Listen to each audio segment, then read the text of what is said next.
El escándalo Watergate fue un gran escándalo político que tuvo lugar en Estados Unidos a principios de la década de 1970 a raíz del robo de documentos en el complejo de oficinas Watergate de Washington, D.C., sede del Comité Nacional del Partido Demócrata de Estados Unidos, y el posterior intento de la administración Nixon de encubrir a los responsables.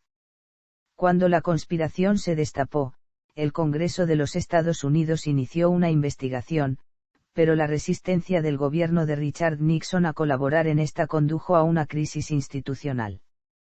El término Watergate empezó a abarcar entonces una gran variedad de actividades ilegales en las que estuvieron involucradas personalidades del gobierno estadounidense presidido por Nixon.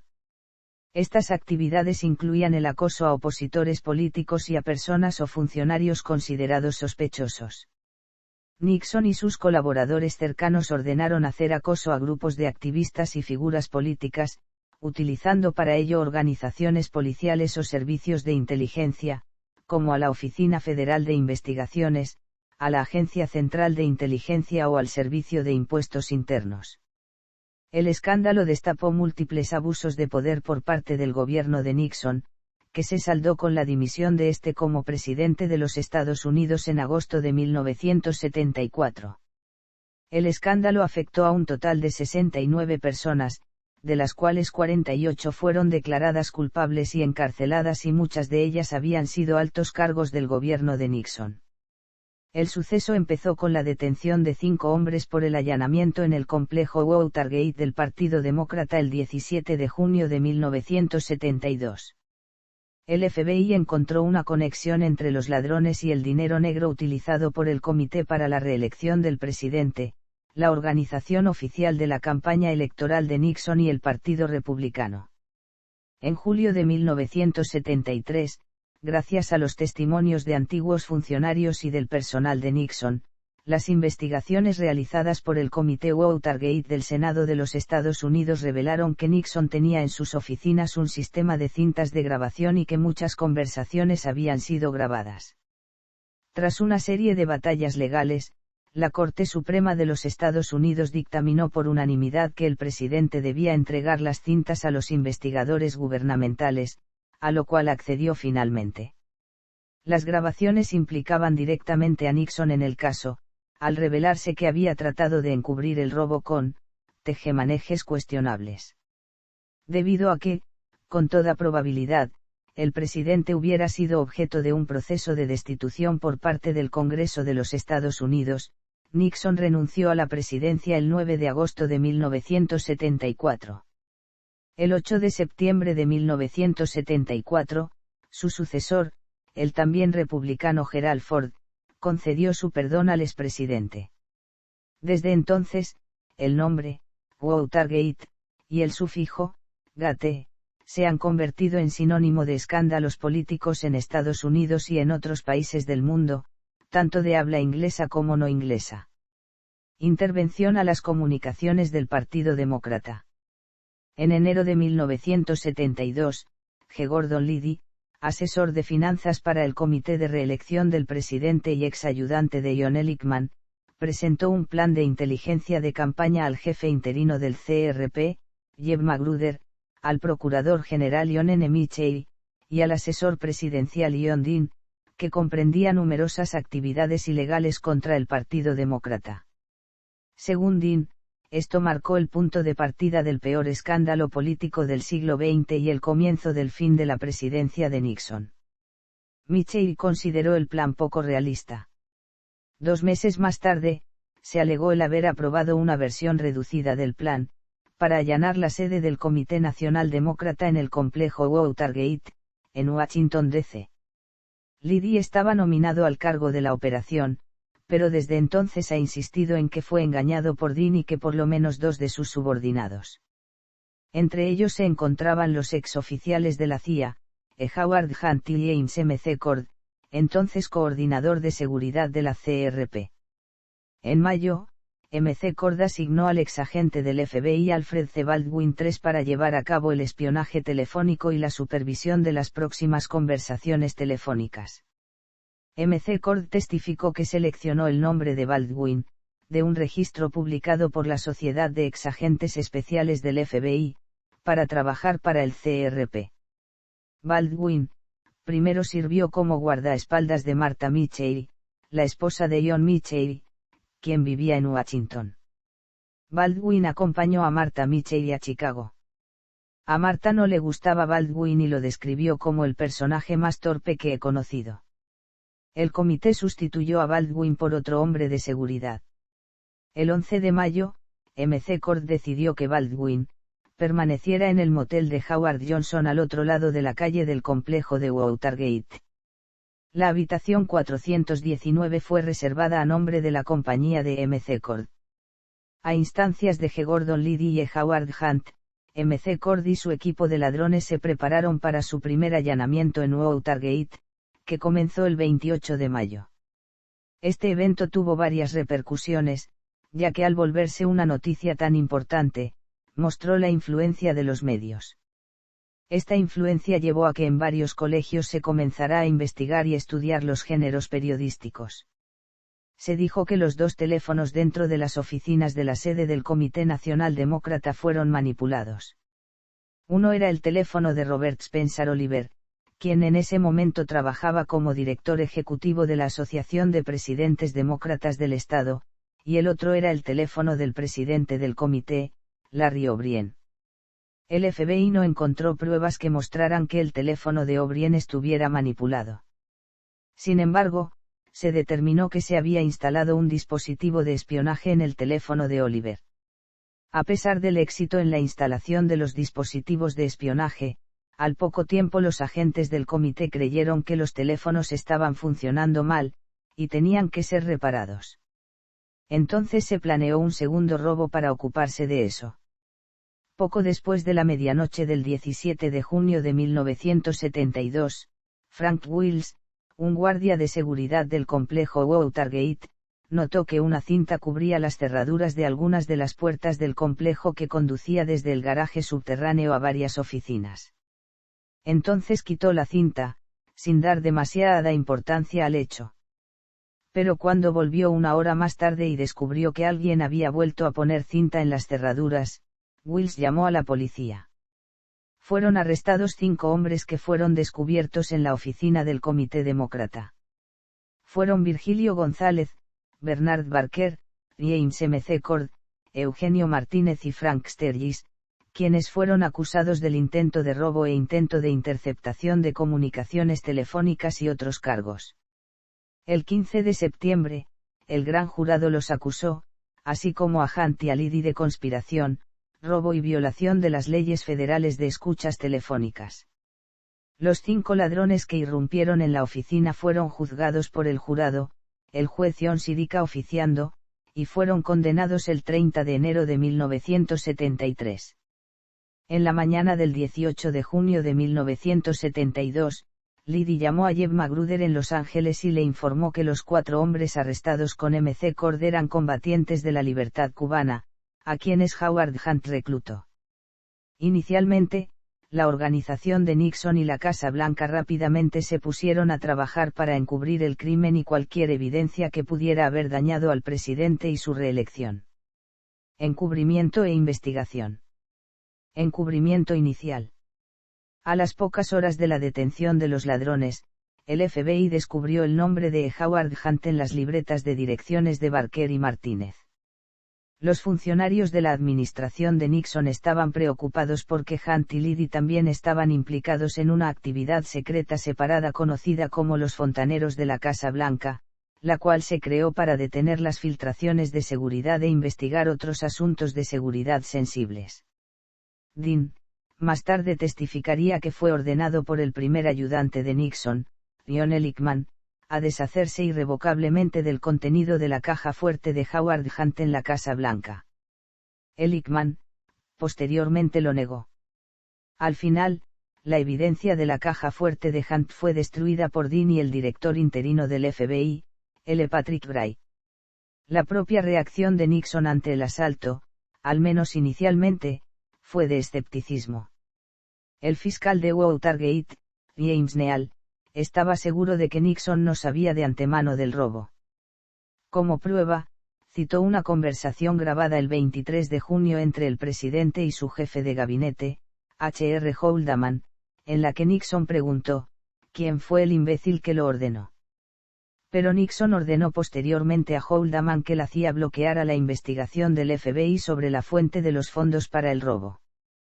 Pocos días después, el secretario de prensa de Nixon, Ron Ziegler, describió el evento como un intento de robo de tercera clase.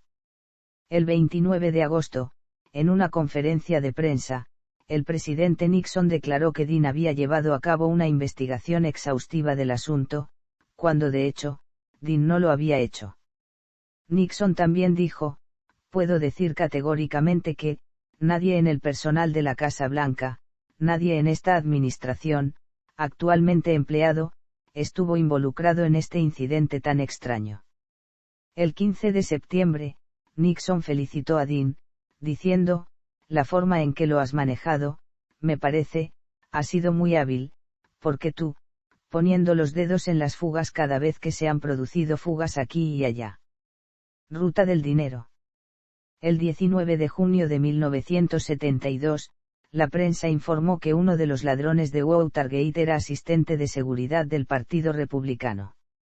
El ex fiscal general John Mitchell, quien en ese momento era el presidente del CRP, negó cualquier participación en el allanamiento del Watergate o el conocimiento de los 5 implicados. El 1 de agosto, un cheque de $25 americanos 000 destinado a la campaña de reelección de Nixon fue encontrado en la cuenta bancaria de uno de los allanadores de Watergate. Una investigación más profunda por el FBI revelaría que el equipo tenía miles de dólares más para apoyar sus viajes y gastos en los meses previos a su detención. El examen de sus fondos mostró un vínculo con el Comité de Finanzas del Comité de Reelección del presidente. Varias donaciones fueron hechas por personas de las que se creía que estaban haciendo donaciones privadas para la reelección de Nixon. El examen de los registros bancarios de una compañía de Miami dirigida por Bernard Barker, reveló que una cuenta controlada por él personalmente había depositado un cheque y luego lo había transferido. Los bancos que habían originado los cheques estaban interesados en asegurar que la institución depositaria utilizada por Barker hubiera actuado correctamente al asegurar que los cheques habían sido recibidos y aprobados por el beneficiario del cheque antes de su aceptación para depósito en la cuenta de Barker. Solo de esta manera los bancos emisores no serían responsables por la liberación no autorizada e indebida de fondos de las cuentas de sus clientes. Una investigación por parte del FBI, que liberó al banco del cargo de falsificación fiduciaria de Barker, implicó a los miembros del comité de reelección del presidente, a quienes los cheques habían sido entregados. Esas personas eran el contador del comité y su tesorero, Hugh Sloan. Como organización privada, el comité siguió las prácticas comerciales normales al permitir que solo personas debidamente autorizadas aceptaran y aprobaran cheques en nombre del comité. Ninguna institución financiera podría aceptar o procesar un cheque en nombre del comité a menos que un individuo debidamente autorizado lo avalara. Los cheques depositados en la cuenta bancaria de Barker fueron respaldados por el tesorero del comité Hugh Sloan, quien fue autorizado por el Comité de Finanzas. Sin embargo, una vez que Sloan endosó un cheque pagado al comité, tuvo la responsabilidad legal y fiduciaria de ver que el cheque fuera depositado solamente en las cuentas nombradas en el cheque. Sloan no lo hizo. Cuando se enfrentó a la posible acusación de fraude bancario federal, reveló que el subdirector del comité, Jeb Magruder, y el director financiero Maurice Stans, le habían ordenado dar el dinero a G. Gordon Liddy. Liddy, a su vez, dio el dinero a Barker, e intentó ocultar su origen. Barker intentó disfrazar los fondos depositándolos en cuentas en bancos fuera de los Estados Unidos. Lo que Barker, Liddy y Sloan no sabían era que el registro completo de todas esas transacciones se llevaba a cabo desde hacía aproximadamente 6 meses. El uso de bancos extranjeros por parte de Barker en abril y mayo de 1972, para depositar cheques y retirar los fondos mediante cheques de caja y giros, dio lugar a que los bancos mantuvieran toda la transacción registrada hasta octubre y noviembre de 1972. Los 5 implicados en el allanamiento de Watergate estaban directa o indirectamente vinculados al CRP, lo que hizo que el juez Sirica sospechara de una conspiración en la que participaban funcionarios gubernamentales de más alto escalón. El 29 de septiembre de 1972, la prensa informó que John Mitchell, mientras servía como fiscal general, controlaba un fondo republicano secreto usado para financiar la reunión de inteligencia contra los demócratas. El 10 de octubre, el FBI informó que el allanamiento de Watergate fue parte de una campaña masiva de espionaje político y sabotaje en nombre del Comité de Reelección de Nixon. A pesar de estas revelaciones, la campaña de Nixon nunca fue seriamente puesta en peligro. El 7 de noviembre, el presidente fue reelegido en uno de los mayores derrumbes de la historia política estadounidense. Papel de los medios. La conexión entre el robo y el comité de reelección fue destacada por la cobertura de los medios de comunicación, en particular, la cobertura investigativa de The Washington Post, Time y The New York Times. La cobertura aumentó dramáticamente la publicidad y las consecuentes repercusiones políticas. Los reporteros Bob Woodward y Carl Bernstein descubrieron información que sugiere que el conocimiento de la invasión y los intentos de encubrirlo implicaban profundamente a los niveles superiores del Departamento de Justicia, el FBI, la CIA y la Casa Blanca. Woodward y Bernstein entrevistaron a Judy Hoback Miller, la contadora de Nixon, quien les reveló información sobre el mal manejo de fondos y registros que estaban siendo destruidos. El jefe entre las fuentes anónimas del Post era un individuo que Woodward y Bernstein habían apodado Garganta Profunda. 33 años más tarde, en 2005, el informante fue identificado como William Mark Felt, subdirector del FBI durante ese periodo de la década de 1970, algo que Woodward más tarde confirmó. Felt se encontró en secreto con Woodward varias veces, diciéndole de la participación de Howard Hunt en Watergate, y que el personal de la Casa Blanca consideraba los riesgos como extremadamente altos. Felt advirtió a Woodward que el FBI quería saber dónde él y otros periodistas estaban recibiendo su información, ya que estaban descubriendo una red más amplia de crímenes que el FBI reveló por primera vez. Todas las reuniones secretas entre Woodward y Felt tuvieron lugar en un garaje subterráneo en algún lugar de Roslyn durante un periodo comprendido entre junio de 1972 y enero de 1973. Antes de renunciar al FBI el 22 de junio de 1973, Felt también, anónimamente, sembró fugas sobre Watergate a la revista Time, el Washington Daily News y otras publicaciones. Durante este primer periodo, la mayoría de los medios de comunicación no lograron captar todas las consecuencias del escándalo y concentraron la presentación de informes sobre otros temas relacionados con las elecciones presidenciales de 1972. Después de informar que uno de los ladrones condenados escribió al juez Sirica alegando un encubrimiento de alto nivel, los medios de comunicación cambiaron su enfoque. La revista Time describió a Nixon como un infierno cotidiano y de muy poca confianza. La desconfianza entre la prensa y la administración de Nixon fue mutua y mayor de lo habitual debido a la persistente insatisfacción con los acontecimientos de la guerra de Vietnam. Al mismo tiempo, la desconfianza pública hacia los medios de comunicación fue encuestada en más del 40%. Nixon y altos funcionarios de la administración discutieron el uso de agencias gubernamentales para obtener a aquellos que percibían como organizaciones de medios hostiles. Las discusiones tuvieron precedentes. A petición de la Casa Blanca en 1969, el FBI espió los teléfonos de 5 periodistas. En 1971, la Casa Blanca solicitó una auditoría de la declaración de impuestos del editor de Newsday, después de que escribió una serie de artículos sobre los tratos financieros de Charles B. Rebozo, un amigo de Nixon. La administración y sus partidarios acusaron a los medios de hacer acusaciones salvajes, poniendo demasiado énfasis en la historia, y de tener un sesgo liberal contra la administración. Nixon, dijo en una entrevista en mayo de 1974 con el partidario Berat Korf que si él había seguido las políticas liberales que él pensó que los medios preferían, Watergate habría sido un blip.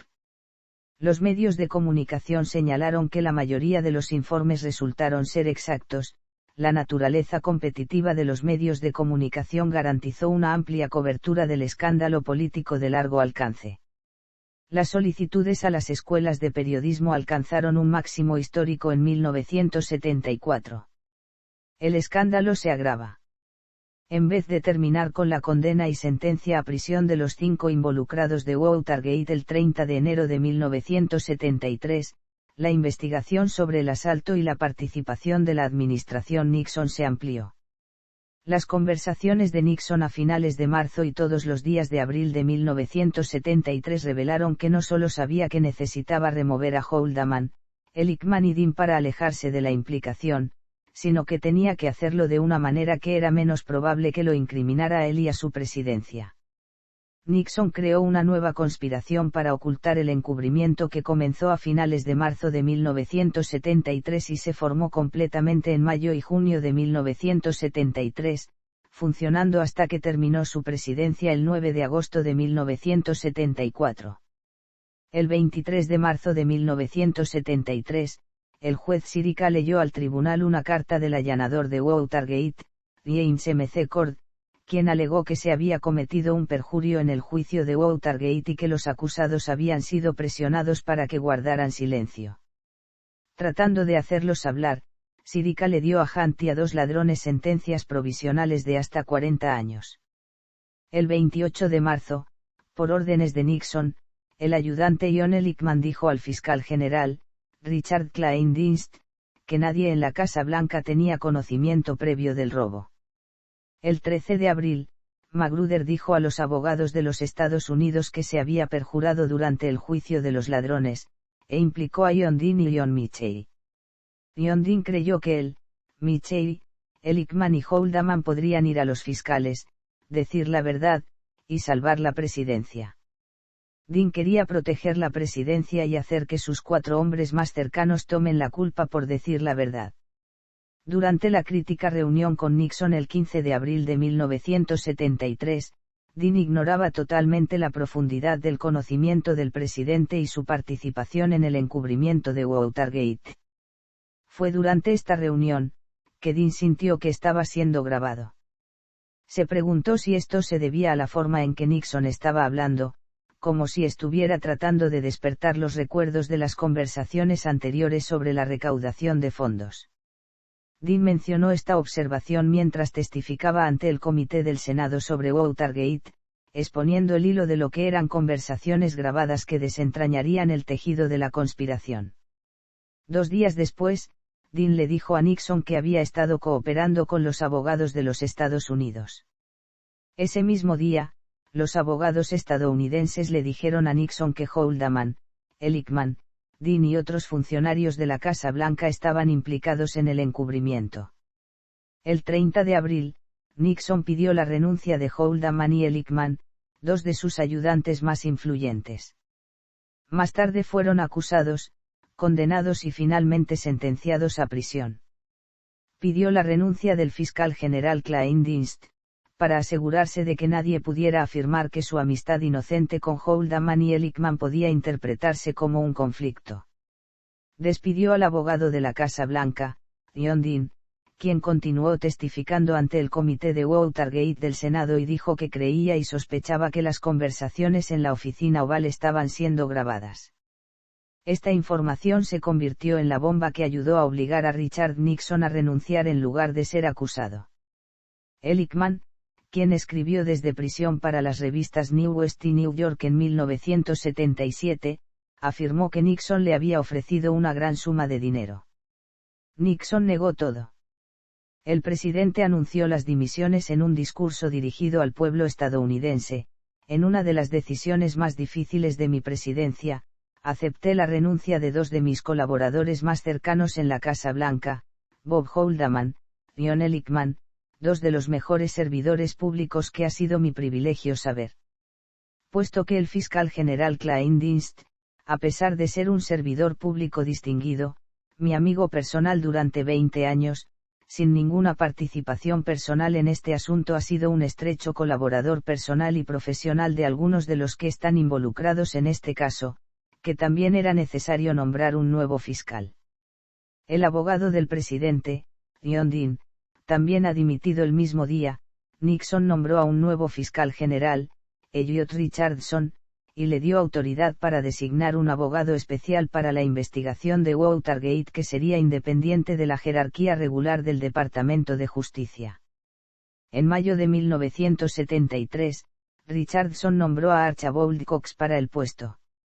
La revelación de las cintas de Watergate y las audiencias de Watergate.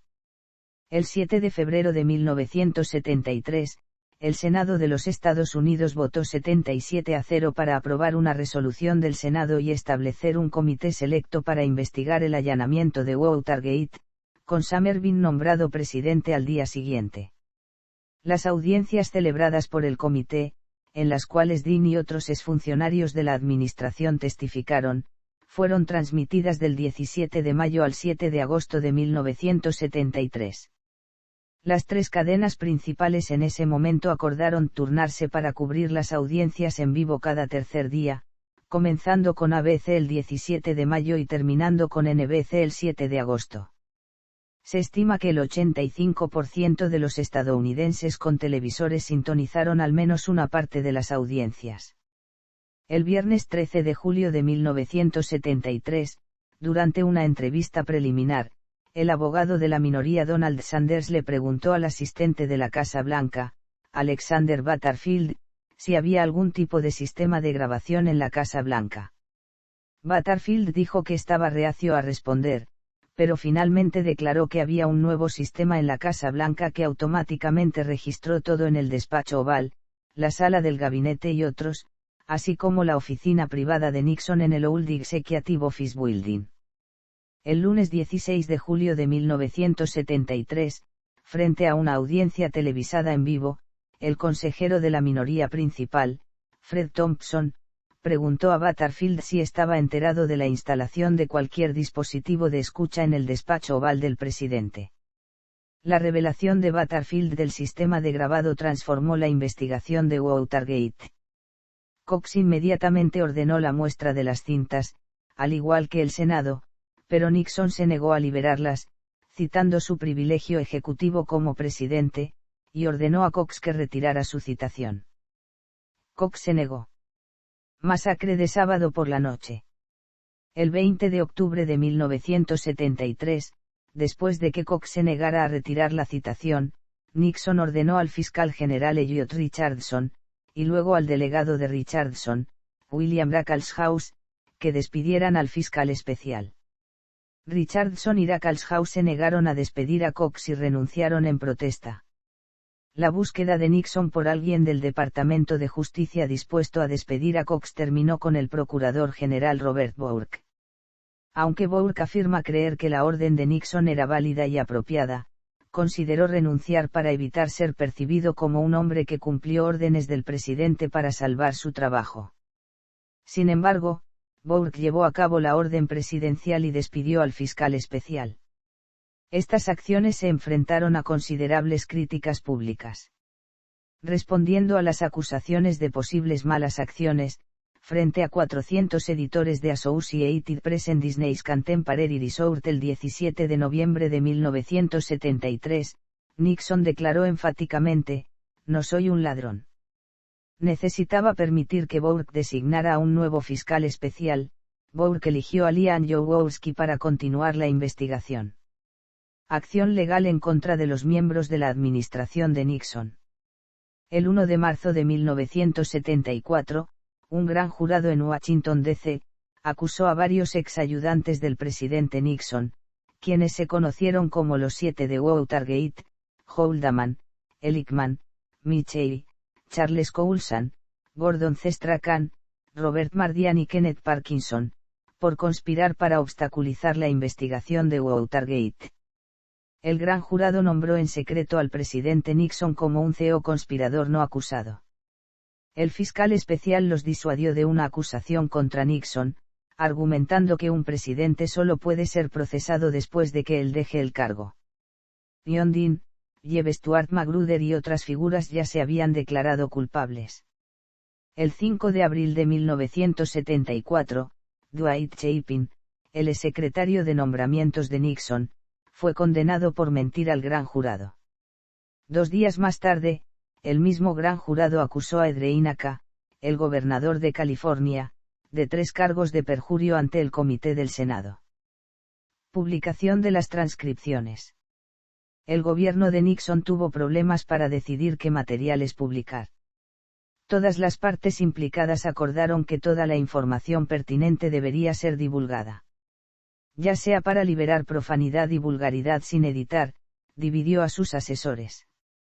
Su equipo legal favoreció la liberación de las cintas sin editar, mientras que el secretario de prensa Ron Siglar prefirió usar una versión editada donde una versión censurada sustituiría a la materia prima. Después de varias semanas de debate, decidieron lanzar una versión editada.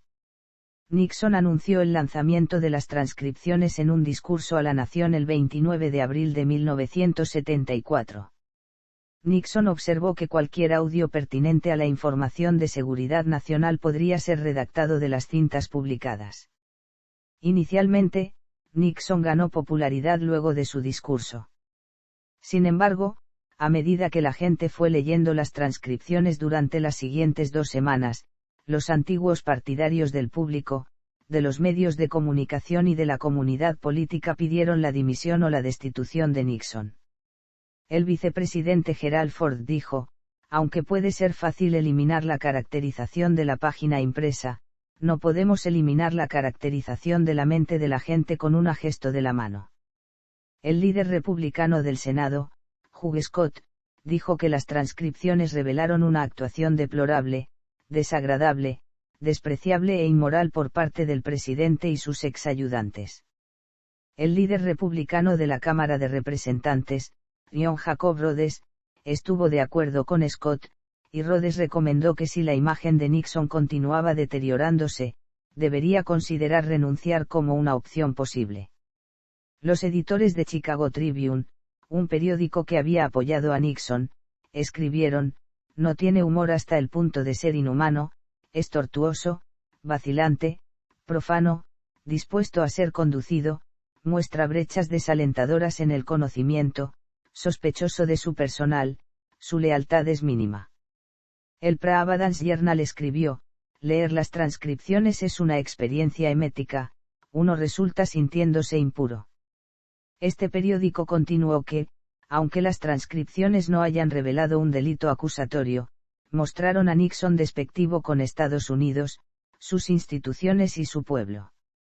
Según la revista Time, los líderes del Partido Republicano en el oeste de Estados Unidos sentían que si bien había un número significativo de gente leal a Nixon en el partido, la mayoría creía que Nixon debía renunciar lo antes posible. Estaban perturbados por el lenguaje malo y el tono grosero y vengativo de las conversaciones en las transcripciones. Corte Suprema.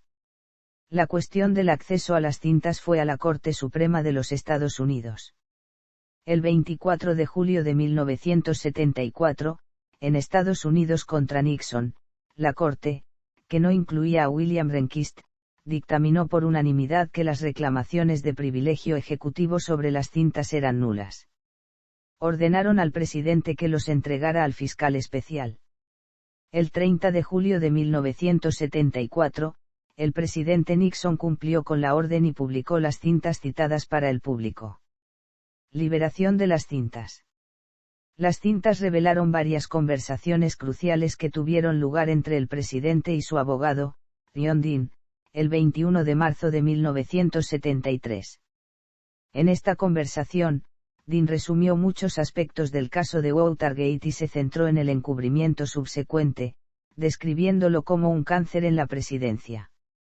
El equipo del robo estaba siendo pagado por su silencio y Dean declaró, esa es la más problemática post-cosa, porque Bob está involucrado en eso, John está involucrado en eso, estoy involucrado en eso, Michelle está involucrado en eso, y eso es una obstrucción de la justicia.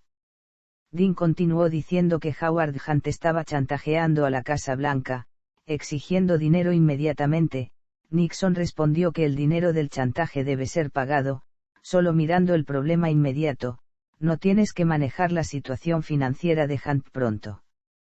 Tienes que mantener la tapa en el botella, con el fin de tener alguna opción. En el momento de la destitución inicial del Congreso, no se sabía si Nixon había conocido y aprobado los pagos a los acusados de Watergate antes de esta conversación. La conversación de Nixon con Haldeman el 1 de agosto de 1972, es una de varias que establece que lo hizo. Nixon afirma, bueno, tienen que ser pagados, eso es todo, hay que pagarlos. Durante el debate del Congreso sobre la destitución, algunos creían que la destitución requería un delito criminal. El acuerdo del presidente Nixon para hacer los pagos de chantaje fue considerado como un acto afirmativo para obstruir la justicia. El 7 de diciembre de 1973, los investigadores encontraron que una porción de 18 minutos y medio de una cinta grabada había sido borrada. Rosemary Woods, la secretaria personal de Nixon, dijo que había borrado accidentalmente la cinta empujando el pedal equivocado en su reproductor de cintas al contestar el teléfono. La prensa publicó fotos del montaje, mostrando que era improbable que Woods contestara el teléfono mientras mantenía el pie en el pedal, a lo cual se le conoció como Rosemary Stretch. Un análisis forense posterior en 2003 determinó que la cinta había sido borrada en varios segmentos, por lo menos 5 y quizás hasta 9. Investigaciones finales y renuncia. La posición de Nixon era cada vez más precaria. El 6 de febrero de 1974, la Cámara de Representantes aprobó darle al Comité Judicial autoridad para investigar la destitución del presidente. El 27 de julio de 1974, el Comité Judicial de la Cámara de Representantes votó 27-11 para recomendar el primer artículo de acusación contra el presidente, obstrucción a la justicia. La Cámara recomendó el segundo artículo, abuso de poder, el 29 de julio de 1974. Al día siguiente, el 30 de julio de 1974, la Cámara recomendó el tercer artículo, el desprecio al Congreso. El 20 de agosto de 1974, la Cámara autorizó la impresión del informe del Comité H. Report 93 a 1305, que incluía el texto de la resolución acusando a Nixon y expuso artículos de acusación contra él. Cinta pistola humeante. El 5 de agosto de 1974, la Casa Blanca publicó una cinta de audio previamente desconocida fechada el 23 de junio de 1972. Grabada solo unos días después del robo, documentó las etapas iniciales del encubrimiento, reveló que Nixon, Swingley y Haldeman habían llevado a cabo una reunión en la oficina Oval donde discutieron cómo impedirían que el FBI continúe su investigación del robo, ya que reconocieron que existe un alto riesgo de que su posición en el escándalo pueda ser revelada. Haldeman presentó el tema de la siguiente manera. En lo que respecta al allanamiento demócrata, volvemos al problema de que el FBI no está bajo control, porque Gray no sabe exactamente cómo controlarlos y su investigación ahora les está dando resultados, ya que pudieron rastrear el dinero, y se nos está saliendo de las manos. Haldeman le explicó a Nixon el plan de encubrimiento. La forma de manejar esto ahora, es hacer que Walters llame a Pat Gray y que le diga, no te metas en esto es un asunto entre nosotros y no queremos que vayas más allá, lo cual no es nada que llame la atención. El presidente Nixon aprobó el plan, y después de que le dieran más información sobre la participación de su campaña en el robo, le dijo a Haldeman, está bien, lo entiendo todo. No dudaremos de Mitchell y el resto. Volviendo al uso de la CIA para obstruir al FBI, él instruyó a Haldeman, los llamas. Bueno, buen trato, juega duro, así es como se hace y así es como lo vamos a hacer. Nixon negó que esto constituyera una obstrucción a la justicia, ya que sus instrucciones dieron como resultado que la CIA informara con veracidad al FBI que no había problemas de seguridad nacional. Nixon instó al FBI a seguir adelante con la investigación cuando expresaron su preocupación por la interferencia. Antes de la publicación de esta cinta, el presidente Nixon había negado cualquier participación en el escándalo. Afirmó que no había motivaciones políticas en sus instrucciones a la CIA y afirmó que no tenía conocimiento antes del 21 de marzo de 1973 de la participación de altos funcionarios de campaña como John Mitchell. El contenido de esta cinta convenció a los propios abogados de Nixon, Fred Buzzard y James St. Clair, de que el presidente ha mentido a la nación, a sus colaboradores más cercanos y a sus propios abogados, por más de 2 años. La cinta, que Barber Canaval denominó arma humeante, demostró que Nixon había estado involucrado en el encubrimiento desde el principio, hace referencia a una evidencia irrefutable. En la semana anterior a la renuncia de Nixon, Ehrlichman y Haldeman trataron sin éxito de conseguir que Nixon les concediera indultos, que les había prometido antes de sus renuncias en abril de 1973. Renuncia. La publicación de la cinta arma humeante terminó por arruinar a Nixon políticamente. Los 10 congresistas que habían votado en contra de los 3 artículos de acusación en el Comité Judicial de la Cámara de Representantes anunciaron que todos apoyarían la destitución cuando se votara en pleno. Además, Rhodes, líder de la bancada del partido de Nixon, declaró que votaría a favor del juicio político, ya que ocultar actos ilícitos y utilizar a las agencias federales para esos fines, no puede ser tolerado ni perdonado. En la noche del 7 de agosto de 1974, los senadores Barry Goldwater y Hugh Scott y el representante John Rhodes se reunieron con Nixon en el despacho Oval. Scott, era el líder de la minoría en el Senado, Rhodes, líder de la minoría de la Cámara, y Goldwater asistió como un estadista mayor. Los 3 congresistas le dijeron a Nixon que retirarían su apoyo en el Congreso. Rhodes le dijo a Nixon que seguramente enfrentaría una destitución cuando los artículos fueran votados en la Cámara. De acuerdo a un estimado, no más de 75 representantes estaban dispuestos a votar en contra de la destitución. Goldwater y Scott le dijeron al presidente que había suficientes votos en el Senado para condenarlo, y que máximo 15 senadores estaban dispuestos a votar por la absolución, ni siquiera la mitad de los 34 votos necesarios para que permaneciera en el cargo. Al darse cuenta de que no tenía posibilidades de permanecer en el cargo, y que la opinión pública no le favorecía, Nixon decidió renunciar. En un discurso televisado a nivel nacional desde el despacho Oval en la tarde del 8 de agosto de 1974, el presidente dijo, en parte, en todas las decisiones que he tomado en mi vida pública, siempre he tratado de hacer lo mejor para la nación. Durante el largo y difícil periodo de Watergate, he sentido que era mi deber perseverar, hacer todos los esfuerzos posibles para completar el mandato al que se me eligió. En los últimos días, sin embargo, se ha hecho evidente que ya no tengo una base política suficientemente fuerte en el Congreso para justificar la continuación de ese esfuerzo. Mientras existiera tal base, sentí firmemente que era necesario llevar a cabo el proceso constitucional hasta su conclusión, que hacer lo contrario sería desleal al objetivo de ese proceso deliberadamente difícil y un precedente peligrosamente desestabilizante para el futuro. Habría preferido seguir hasta concluirlo, sin importar ningún sacrificio personal que hubiera implicado, y mi familia unánimemente me instó a hacerlo.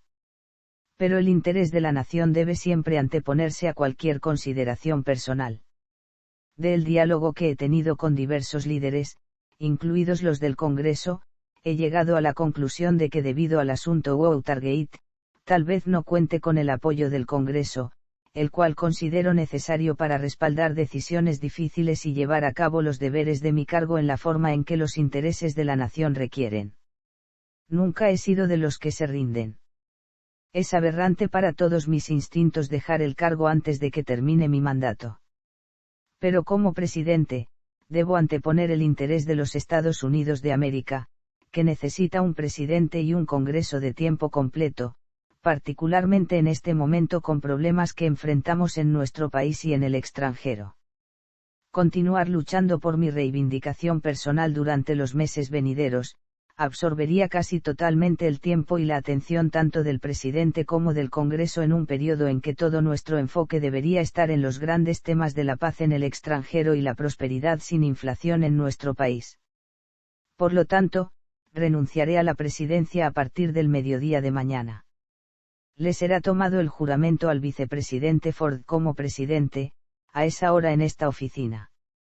La mañana en que su renuncia entró en vigor, el presidente junto a su esposa, Pat Nixon y su familia, se despidió del personal de la Casa Blanca en el ala oeste.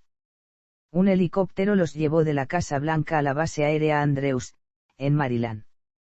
Más tarde, Nixon escribió que pensaba, a medida que el helicóptero avanzaba hacia Andrews, me di cuenta que no pensaba en el pasado, sino en el futuro.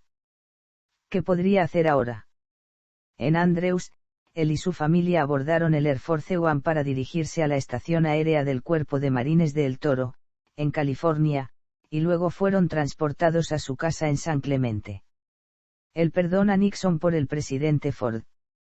Con la renuncia del presidente Nixon, el Congreso abandonó su proceso de destitución. La investigación penal aún era una posibilidad tanto a nivel federal como estatal. Nixon fue sucedido por el vicepresidente Gerald Ford como presidente, quien el 8 de septiembre de 1974, emitió un indulto completo e incondicional a Nixon, eximiéndolo de las consecuencias de cualquier crimen que hubiera cometido o en el que pudo haber participado como presidente. En una transmisión televisada a la nación, Ford explicó que sentía que el perdón era en el mejor interés del país. Dijo que la situación de la familia Nixon es una tragedia estadounidense en la que todos hemos jugado un papel, que podría seguir y seguir, o alguien debe cerrar el caso. He llegado a la conclusión de que solo yo puedo hacer eso, y si puedo, debo hacerlo. Nixon proclamó su inocencia hasta su muerte en 1994. En su respuesta oficial al indulto, dijo que estaba equivocado al no actuar de manera más decisiva y más directa en el asunto Watergate, particularmente cuando llegó a la etapa de procedimientos judiciales y pasó de ser un escándalo político a una tragedia nacional. Algunas personas han argumentado que perdonar a Nixon contribuyó a la derrota del presidente Ford en la elección presidencial de 1976. Las acusaciones de un acuerdo secreto hecho con Ford, prometiendo un perdón a cambio de la renuncia de Nixon, llevaron a Ford a declarar ante el Comité Judicial de la Cámara el 17 de octubre de 1974. En su autobiografía A Time to Heal, Ford escribió sobre una reunión que tuvo con el jefe de gabinete de Nixon, Alexander Haig. Haig explicaba lo que él y el personal de Nixon consideraban como las únicas opciones de Nixon: intentar revertir la acusación y luchar contra un veredicto condenatorio en el Senado, o renunciar. Si decidía renunciar, podría retrasar su renuncia hasta ya entrado el proceso de destitución, para mientras intentar llegar a un acuerdo en el Congreso para que solo recibiera un voto de censura, o para perdonarse a sí mismo y renunciar. Haig le dijo a Ford que algunos miembros del personal de Nixon sugirieron que Nixon podría aceptar renunciar a cambio de un acuerdo en el que Ford le otorgaría el perdón. Haig puso énfasis en que estas no eran sugerencias personales. No identificó a los miembros del personal y dejó muy claro que no se inclinaba por ninguna opción. Lo que él quería saber era si mi evaluación general de la situación estaba de acuerdo con la suya. Luego me preguntó si tenía alguna sugerencia sobre qué acciones podría tomar el presidente. No pensé que fuera apropiado que yo hiciera ninguna recomendación, y así se lo hice saber. Gerald Ford, A Time to Heal. Consecuencias. Acciones legales finales y el efecto en la profesión legal. Charles Coulson se declaró culpable de los cargos relativos al caso Daniel Ellsberg. A cambio, la acusación contra él por encubrir las actividades del Comité para la Reelección del Residente fue retirada, ya que estaba en contra de Strachan. Los 5 miembros restantes de los 7 de Watergate procesados en marzo fueron sometidos a juicio en octubre de 1974. El 1 de enero de 1975, todos excepto Parkinson fueron encontrados culpables. En 1976, el Tribunal de Apelaciones de los Estados Unidos ordenó un nuevo juicio para Mardian. Posteriormente, todos los cargos contra él fueron retirados. Haldeman, Ehrlichman y Michel agotaron sus apelaciones en 1977. Ehrlichman entró en prisión en 1976, seguido por los otros dos en 1977. Dado que Nixon y muchos altos funcionarios involucrados en Watergate eran abogados, el escándalo perjudicó gravemente la imagen pública de la profesión legal. El escándalo de Watergate resultó en la acusación de 69 funcionarios del gobierno, de los cuales 48 fueron declarados culpables, entre ellos John N. Mitchell, fiscal general de los Estados Unidos, quien renunció para convertirse en director del Comité para la Reelección del Presidente, condenado por perjurio sobre su participación en el robo de Watergate. Cumplió 19 meses de una sentencia de 1 a 4 años. Richard Kleindienst, fiscal general, condenado por negarse a responder a preguntas, dado 1 mes en la cárcel. Jeb Stuart Magruder, subdirector del Comité de Reelección del Presidente, se declaró culpable de un cargo de conspiración por el robo y fue condenado a 10 meses a 4 años de prisión, de los cuales cumplió 7 meses antes de ser liberado. Frederick Celarrue, asesor de John Mitchell, condenado por obstrucción a la justicia. Cumplió 4 meses y medio. H.R. Haldeman, jefe de gabinete de Nixon, condenado por conspiración al robo, obstrucción de la justicia y perjurio. Cumplió 18 meses en prisión. John Ehrlichman, abogado de Nixon, condenado por conspiración al robo, obstrucción de la justicia y perjurio. Cumplió 18 meses en prisión. Egal Crow, ayudante de John Ehrlichman, condenado a 6 meses. John W. Dean III, abogado de Nixon, condenado por obstrucción de la justicia, posteriormente reducido a delitos graves y condenado a tiempo ya cumplido, que ascendió a 4 meses. Dwight L. Chapin, ayudante adjunto de Nixon, condenado por perjurio. Herbert W. Kalmbach, abogado personal de Nixon, condenado por campaña ilegal. Charles Coulson, abogado especial de Nixon, condenado por obstrucción a la justicia. Sirvió 7 meses en la prisión federal Maxwell. Herbert L. Porter, asistente del Comité de Reelección del Presidente. Condenado por perjurio. Las condenas entre los miembros del equipo de robo de Watergate incluyeron G. Gordon Liddy, Grupo de Investigaciones Especiales, condenado por haber cometido un robo, y sentencia original de hasta 20 años de prisión. Cumplió 4 años y medio en una prisión federal. E. Howard Hunt, consultor de seguridad, condenado por haber dirigido y supervisado el robo, sentencia original de hasta 35 años de prisión. Cumplió 33 meses en prisión. James W. McCord Jr., condenado por 6 cargos de robo, conspiración y espionaje telefónico. Cumplió 2 meses en la cárcel. Virgilio González, condenado por robo, sentencia original de hasta 40 años de prisión. Cumplió 13 meses en prisión.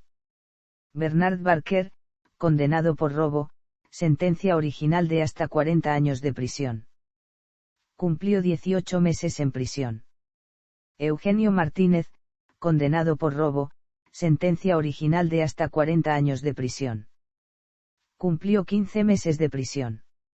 Frank Sturgis, condenado por robo, sentencia original de hasta 40 años de prisión. Cumplió 10 meses en prisión para disipar la demanda pública de regulación federal directa de abogados.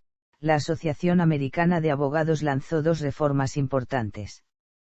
En primer lugar, la ABA decidió que su modelo de código de responsabilidad profesional era un fracaso.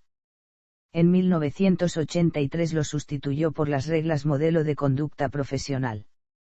El MRPC ha sido adoptado en parte o en su totalidad por 49 estados. Su preámbulo contiene un enfático recordatorio de que la profesión de abogado puede seguir gobernándose solo si los abogados se comportan correctamente.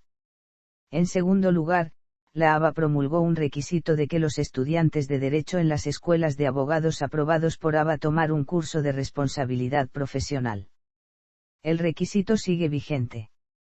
Los días 24 y 25 de junio de 1975, Nixon prestó testimonio secreto frente a un gran jurado.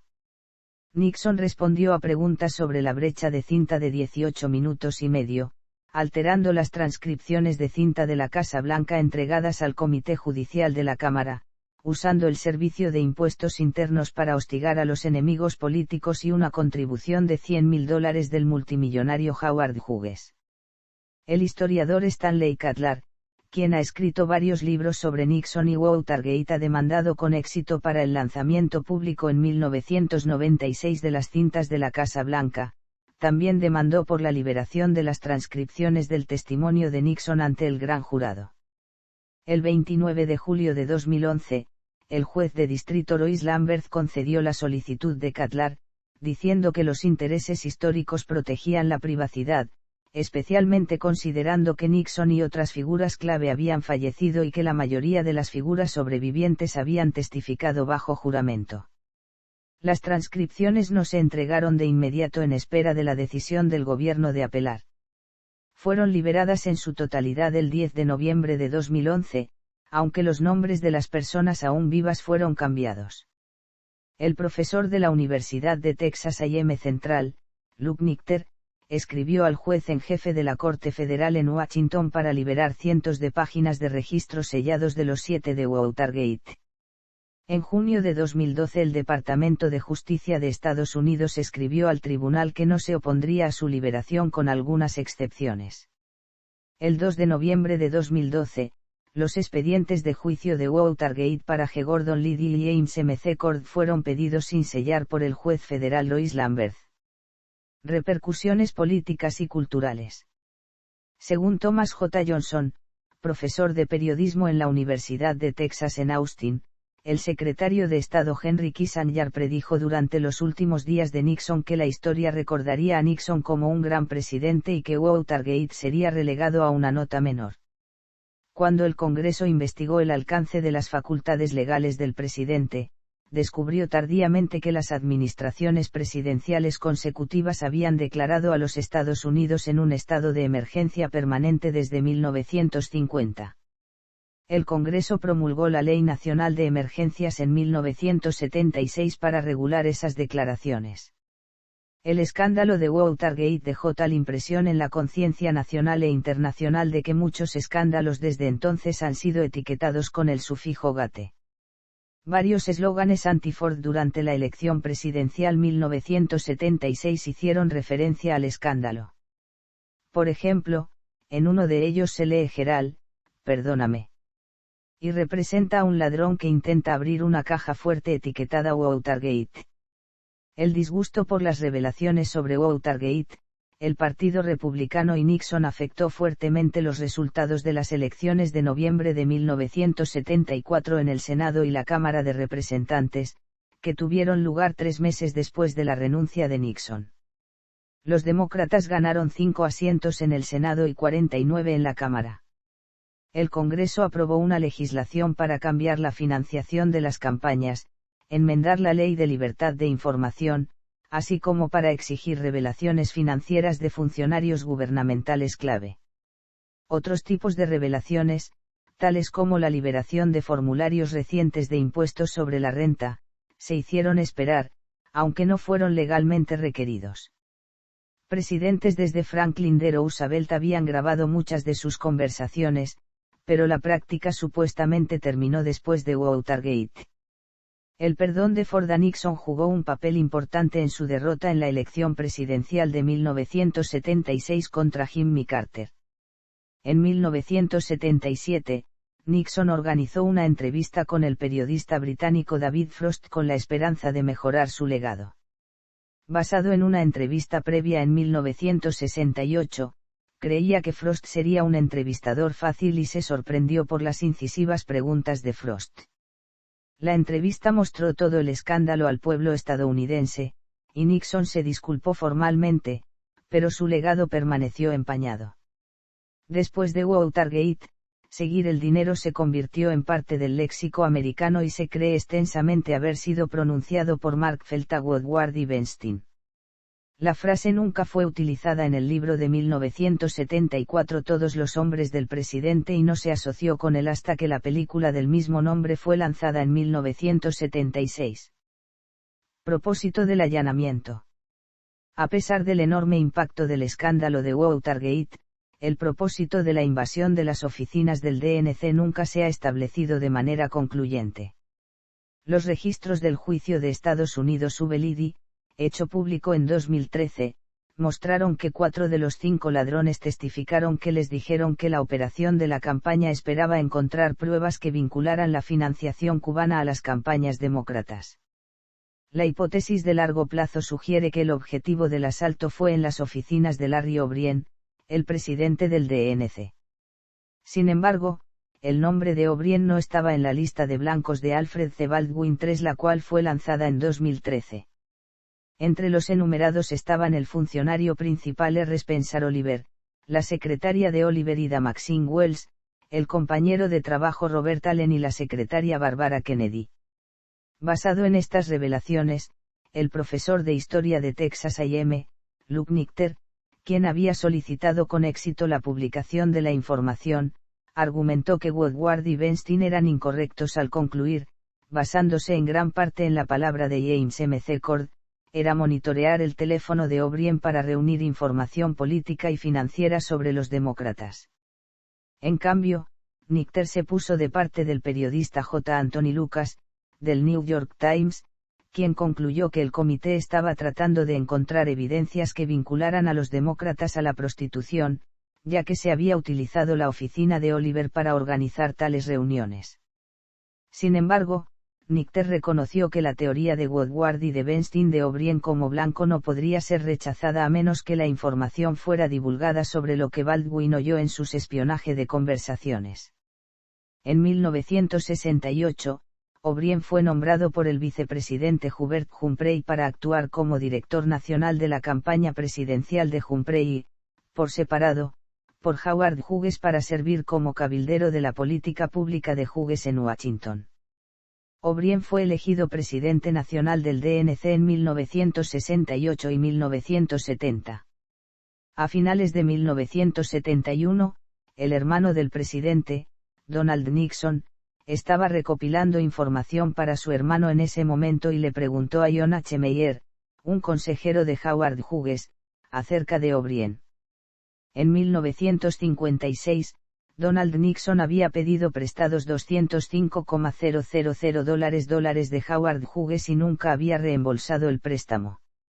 La existencia del préstamo salió a la luz durante la campaña presidencial de 1960, avergonzando a Richard Nixon y convirtiéndose en una responsabilidad política.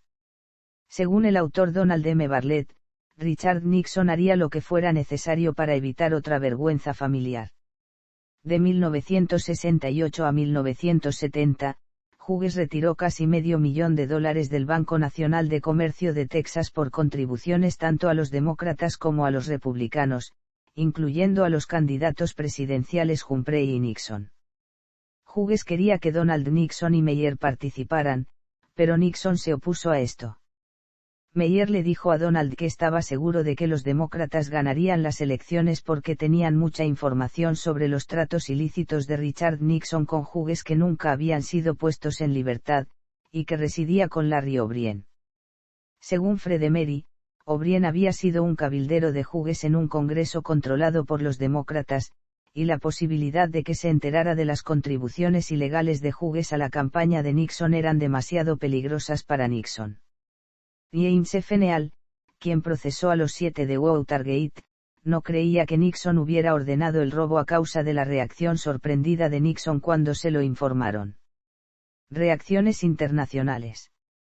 China.